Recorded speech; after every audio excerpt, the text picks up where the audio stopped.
देश में कोरोना की दूसरी लहर भले ही अब खत्म हो गई हो, लेकिन तीसरी लहर की सुगबुगाहट ने राज्य सरकारों के साथ साथ आम जनता की भी चिंता बढ़ा दी है।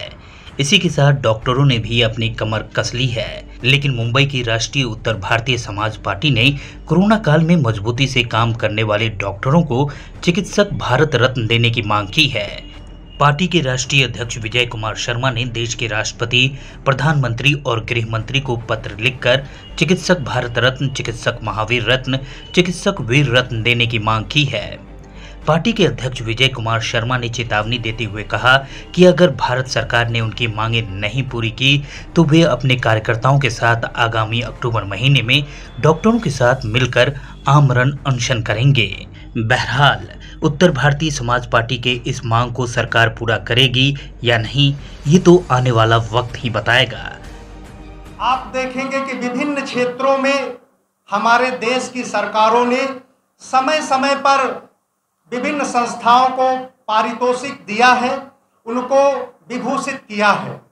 लेकिन चाहे कोरोना महामारी रही हो, उसके पहले बहुत सारी महामारियां आई, लेकिन कभी भी हमारे देश की सरकारों ने, किसी भी सरकारों ने हमारे देश के डॉक्टर्स को, चिकित्सकों को, जो चिकित्सक टीम है उसको कभी सम्मानित करने की चेष्टा नहीं की। मैं बताना चाहूँगा कि किसी का निधन हो जाए और उसको 1 करोड़ रुपए दे दिया जाए, क्या यह उसका सम्मान करना होता है? जिस प्रकार से हमारे देश की सरहदों में हमारे देश के सैनिक जब शहीद होते हैं, बड़े गर्व और राष्ट्रीय सम्मान के साथ उनको तिरंगे में लपेटकर जिस समय उनका पार्थिव शरीर लाया जाता है, हम समस्त भारतवासियों का सर्व गर्व से ऊंचा होता है। उसी प्रकार से कोरोना महामारी के दौरान हमारे डॉक्टरों ने, हमारे कोरोना योद्धाओं ने अपने जान की बाजी लगाकर देश की सेवा की है। जब हम घर में सोते रहते हैं, सरहदों में हमारे सैनिक रक्षा करते हैं। जब हम घर में थे, हमारी रक्षा हमारे डॉक्टर कर रहे थे। राष्ट्रीय उत्तर भारतीय समाज पार्टी ने यह सब देखते हुए अपने डॉक्टर्स, डॉक्टरी स्टाफ के हित के लिए हमने आदरणीय प्रधानमंत्री भारत सरकार, आदरणीय गृह मंत्री भारत सरकार, आदरणीय चिकित्सा मंत्री भारत सरकार, महामहिम राष्ट्रपति भारत सरकार को हमने पत्र लिखा। और पत्र में हमने क्या लिखा, हम आपको अवगत कराते हैं। पत्र में हमने लिखा कि हमारे डॉक्टर्स आजीवन करोड़ों करोड़ों लाखों लाखों मरीजों की रक्षा करते हैं।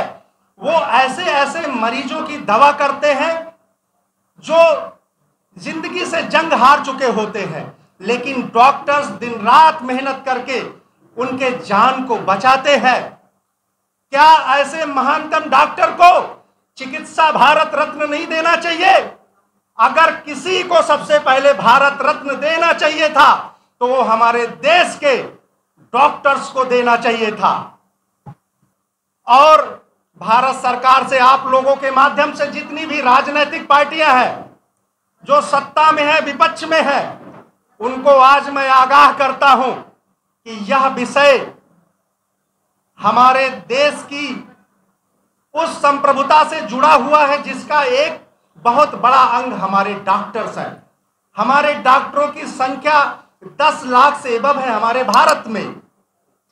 तो अगर डॉक्टरों को यह सम्मान मिलेगा तो हमारा भारत विश्व में फिर विश्व गुरु कहलाएगा और भारत ऐसा पहला राष्ट्र होगा जो चिकित्सक रत्न देगा, चिकित्सक महावीर रत्न देगा, चिकित्सक वीर रत्न देगा। इसीलिए आज हमने ये प्रेस वार्ता बुलाई है और आप लोगों के माध्यम से मैं अपनी भारत सरकार तक अपनी बात पहुंचाना चाहता हूं। हमने पत्राचार तो कर दिया है, लेकिन आप सभी पत्रकार बंधु हमारे देश के चतुर्थ स्तंभ हैं, तो हम आपसे आशा करते हैं कि आप लोग भी निस्वार्थ भाव से डॉक्टरों के हित के लिए आप लोग भी मेरी आवाज बने। हमारा मीडिया हमेशा सत्य के लिए आवाज बनता रहा है। आज राष्ट्रीय उत्तर भारतीय समाज पार्टी ने इस आवाज को उठाया है। हर विषयों पे बड़े बड़े आवाज उठते हैं। आज मैं पूरे भारत में देखना चाहता हूं कि मेरी आवाज कहां तक जाती है। ये आवाज दबनी नहीं चाहिए। इसीलिए अगर ये हमारी मांग पूरी नहीं होती है तो राष्ट्रीय उत्तर भारतीय समाज पार्टी अपने डॉक्टरों के सम्मान के लिए 1 तारीख से सत्याग्रह में बैठेगी।